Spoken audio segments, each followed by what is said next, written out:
Trazemos agora a primeira edição de um estudo sobre desigualdades sociais nas capitais brasileiras. O mapa da desigualdade foi feito pelo Instituto Cidades Sustentáveis e traz 40 indicadores sociais e de atuação do poder público municipal. Aqui no nosso telão nós destacamos alguns deles, começando com os dados sobre desnutrição infantil. Os melhores índices foram registrados na capital do Piauí, Teresina. Por lá, menos de 0,5% das crianças abaixo de 5 anos estão desnutridas. Por outro lado, Salvador registra a pior taxa neste indicador. Cerca de 4% das crianças soteropolitanas apresentam algum grau de desnutrição. Já em relação à escolaridade, Florianópolis é quem apresenta os melhores indicadores. Menos de 14%, 13,7% da população não tem instrução ou não completaram o ensino fundamental. Na outra ponta da tabela, Maceió aparece com mais de 30% da população com baixa ou nenhuma escolaridade. Já no que diz respeito à paridade salarial entre homens e mulheres, Macapá lidera e Campo Grande tem o pior índice. Desculpa, apareceu Salvador ali. Depois a gente vai checar se isso está certo ou está errado.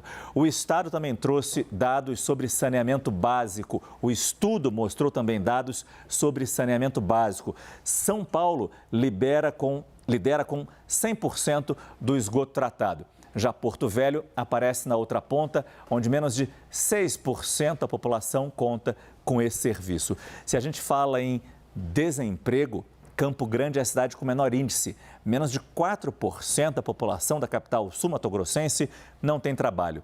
Já Salvador possui os piores números de ocupação, com 16,7% de desempregados. E Salvador também fica na lanterna quando o tema é percentual da população abaixo da linha da pobreza. 11%. A melhor cidade nesse quesito, digamos assim, com apenas 1% da população na pobreza, é a capital de Santa Catarina. Como a gente viu nos gráficos, os dados de Salvador saltam aos olhos, só que negativamente. A capital baiana ocupa a lanterna nos índices de pobreza, desnutrição e desemprego do nosso país. A gente vai até lá conversar ao vivo com a repórter Camila Tícia, que tem outros detalhes sobre esse levantamento. Camila, boa noite. Oi, Márcio, boa noite para você e para todo mundo que nos acompanha. Pois é, eu falo ao vivo aqui de Salvador, uma cidade com tanta cultura e tantas belezas naturais, mas infelizmente amarga aí esses números do mapa da desigualdade lançado hoje em São Paulo. Esse estudo que foi elaborado e divulgado aí pela primeira vez pelo Instituto das Cidades Sustentáveis, e Salvador ficou em último lugar aí em 7 indicadores sociais dos 40 que foram analisados nas 26 capitais do país. Brasília acabou ficando de fora desse levantamento e Salvador ocupa aí esse triste resultado. Vamos citar aqui alguns exemplos, você já falou alguns aí do estúdio, mas a gente fala de 11% da população, por exemplo, se encontra abaixo da linha da pobreza. E aí a gente faz esse reflexo, né? O que é a linha da pobreza? Você pensa que você precisa de um valor diariamente para se alimentar, para pegar o transporte, e de acordo com o IBGE, são pessoas que vivem com até R$ 637 por mês, ou seja, cerca de R$ 20 por dia. E a capital baiana tem 11% da população nessa situação, número que é 10 vezes menor do que quando comparado a Florianópolis, capital que se destacou com a melhor taxa deste mesmo indicador. E aí, quando se fala em desnutrição, tivemos extremos aqui no Nordeste. Salvador com os piores números, com 4% de crianças menores de 5 anos que são desnutridas, enquanto Teresina liderou aí o mesmo indicador com apenas 0,44%.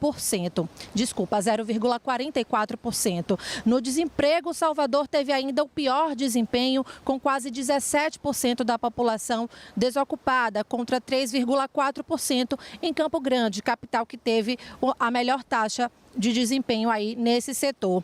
Os índices de violência também colaboraram para a capital baiana aí nas últimas posições. Portanto, são resultados que chamam a atenção aí para que o poder público, como você mesmo citou, resolva esses problemas, o que é possível, viu? De acordo com o próprio coordenador-geral do Instituto, que foi responsável aí pela pesquisa, Jorge Abraão, que conversou com a CNN. Vamos ouvir o que ele disse.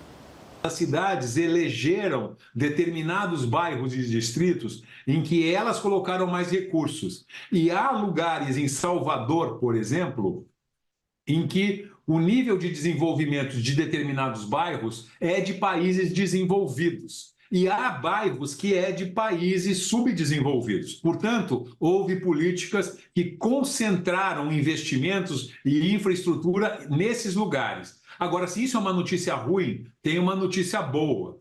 É que essas cidades sabem melhorar esses processos de infraestrutura e serviços. Então, elas podem replicar isso nos lugares que hoje são vulneráveis. Salvador, por exemplo, é um lugar que poderia destinar recursos para estar reduzindo essas desigualdades que geram, eu diria, que um desequilíbrio, um desconforto, e a desigualdade é a raiz de uma série de outros problemas que a gente tem no país, como violência, como falta de produtividade, como problemas na educação, na saúde, que podem ser resolvidos se ela for enfrentada.